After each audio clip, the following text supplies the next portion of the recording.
How to send money on Cash App. Hello everyone, welcome back to our channel, and in this video I'm going to show you how you will be able to send money on Cash App. So first of all you have to do is just simply open your Cash App account. So as soon as you open your Cash App account, on the home screen itself you have the option which says USD in the middle of the screen. So when you tap on it, you will have both the option. Either you can select currency as US dollars, or you can also make the transaction in Bitcoin as well if you want to. So you can select accordingly as whatever transaction that you would want to make or transfer the money through your Cash App account.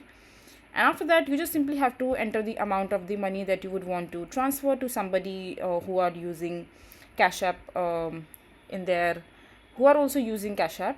And after that, you just simply have to click on the Pay tab, which is on the home screen itself. Just simply tap on it. And after that, you just simply have to enter their name, or you can also use their cash tag, their phone number, email address, through whatever way you want to find out their address, basically their account, in order to transfer the money.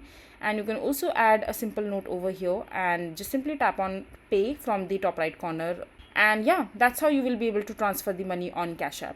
I hope you find this video to be helpful. So that is it for this video. If you find this video to be helpful, make sure to hit that like button and don't forget to subscribe to our channel for more such informative videos, and I'll see you the next time.